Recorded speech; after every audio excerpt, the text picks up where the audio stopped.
નમસ્કાર કલમ યુદ્ધ સમાચારની સાથે હું છું આપની સાથે પાયલ બામભણિયા। તો જોઈએ આજના મહત્વના સમાચારમાં। માંગરોળમાં ભાજપની પ્રાથમિક સદસ્યતા અભિયાન અંતર્ગત કર્મશાળા યોજાઈ। ભાજપના 300 પ્રાથમિક સભ્યો બનાવનાર સક્રિય કાર્યકરને સંગઠનમાં સ્થાન અને ચૂંટણી લડવાની તક મળશે। માંગરોળ તાલુકા મથક બ્રહ્માકુમારી વિશ્વવિદ્યાલય ખાતે ભારતીય જનતા પાર્ટી સદસ્યતા અભિયાન 2024 અંતર્ગત માંગરોળના ધારાસભ્ય ગણપતભાઈ વસાવા અને સંગઠનના આગેવાનોની ઉપસ્થિતિમાં ભાજપની કાર્યશાળા યોજાઈ હતી।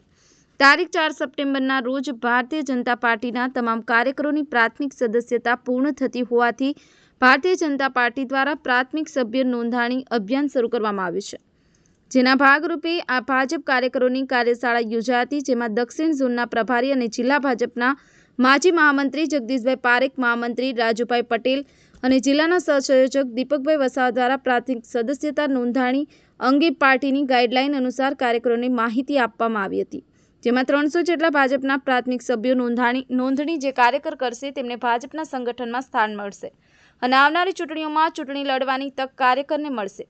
ઉપરોક્ત કાર્યશાળામાં જિલ્લા ભાજપના પૂર્વ પ્રમુખ દિલીપસિંહ રાઠોડ, જિલ્લા ભાજપના મહામંત્રી જીગર નાયક, જિલ્લા પંચાયત સભ્ય અફઝલખાન પઠાણ, તાલુકા ભાજપ સંગઠન પ્રમુખ જયેશ પટેલ, તાલુકા પંચાયત પ્રમુખ મનહર વસાવા સહિત ભાજપના અન્ય આગેવાનો અને ભાજપના કાર્યકરો ઉપસ્થિત રહ્યા હતા। સંવાદદાતા નિલય ચૌહાણ, કલમ યુદ્ધ સમાચાર, માંગરોળ।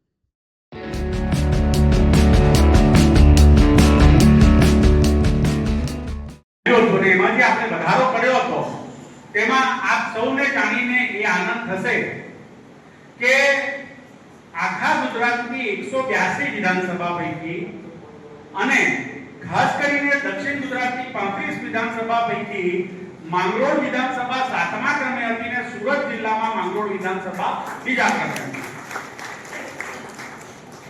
એમાં આપણે માંગરોળ વિધાનસભામાં 15,809 પ્રાથમિક સદસ્યો 2022માં બનાવ્યા હતા।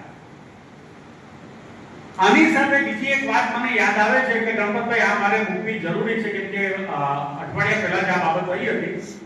પ્રદેશ તરફ દીપકભાઈએ વાત કરી કે સમગ્ર વિશ્વમાં 18 કરોડ સદસ્યતા વાળી કોઈ પાર્ટી હોય તો માત્ર ને માત્ર એક ભારતીય જનતા પાર્ટી છે।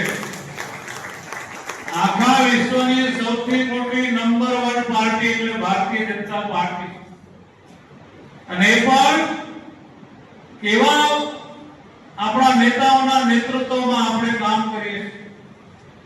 નરેન્દ્રભાઈ મોદી સાહેબ કે આવા નેતા ભારત દેશને ના તો મળ્યા